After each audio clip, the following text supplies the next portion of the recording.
फडणवीस आणि शिंदे दोघांच्याही विरोधामध्ये कट रचला जात होता, त्यांना अटक करण्याचे प्रयत्न सुरू होते. त्यामध्ये तुम्ही देखील काही सूचना परमवीर सिंगांना केल्या होत्या, त्यांना बोलावून घेतलं होतं. अनिल देशमुख देखील दबाव टाकत होते. यांची सगळी विधानं किंवा आरोप परमवीर सिंगांनी त्यांच्याकडून. मी कधी असं कुणालाही असं करायला सांगितलेलं नाही. मला ते काय बोलतात याच्याविषयी क्षणभरही काही मला माहीतच नाही. ते काय म्हणतात, कशाबद्दल बोलतात. आणि मी फडणवीस आणि गिरीश महाजन, प्रकाश रावत, जयकुमार रावत याबद्दल परमवीरला सांगायला माझा संबंध कुठे येतो? मी होम मिनिस्टर होतो का काय होतो? आणि माझी परमवीर सिंगांची भेट ही अशी कधी फारशी झालेली नाही.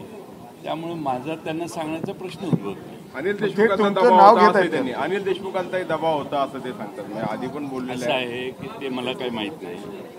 पण परमवीर सिंग यांना सांगण्याचा मला प्रश्न उद्भवत नाही. मी कशासाठी त्यांना सांगतो?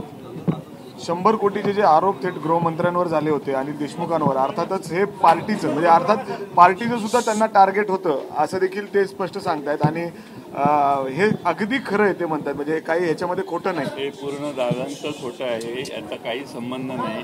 पार्टी कधीच कुणाला कधी टार्गेट देत नव्हती आणि तो प्रश्न कधी उद्भवत नव्हता. हे 100 कोटी दरंगेंच्या आंदोलनावरून राज ठाकरेंनी असं म्हटलंय की दरंगेंच्या आडून पवार आणि ठाकरे राजकारण करतायत, उद्धव ठाकरे राजकारण करतायत. त्यांनी माझ्या नादाला लागू नये. त्यांना जो विरोध झाला मराठवाड्यात, जे त्यांना त्या पार्श्वभूमीवर राज ठाकरेंचा ताफा अडवला गेला किंवा त्यांच्या हॉटेलवरती घेराव झाला, त्यांच्या हॉटेलला आंदोलन. दरंगे स्वतंत्र विचारांनी काम करणारे आहेत. ते कुणाचा सल्ला मानून काम करतात असं माझं मत नाही. त्यामुळं मला वाटत नाही की यात काही फारसा तथ्य आहे.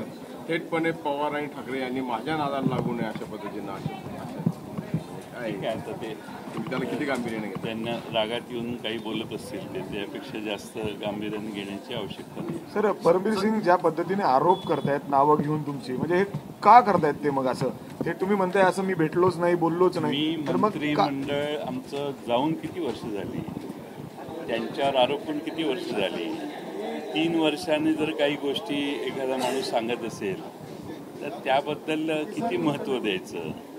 त्यांच्यावर जे आरोप झाले त्याची चौकशी व्यवस्थित व्हावी एवढीच आमची अपेक्षा आहे.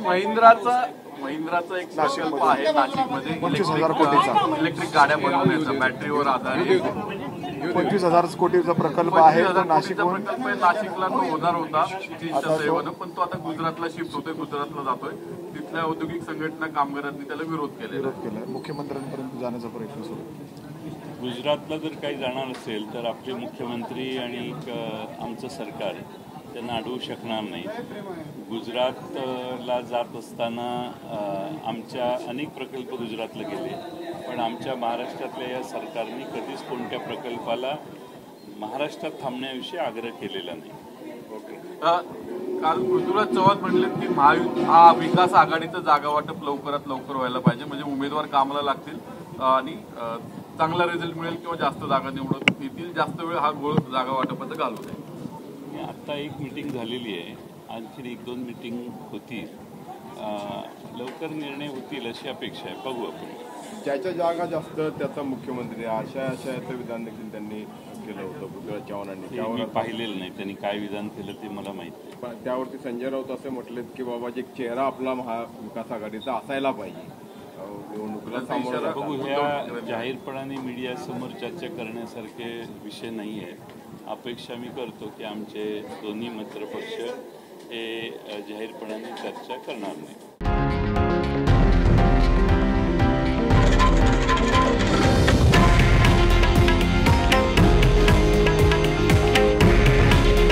हे आहे देशातील नंबर 1 न्यूज नेटवर्क आणि आपण पाहत आहात TV9 मराठी. काळजी तुमची, हित महाराष्ट्राचं.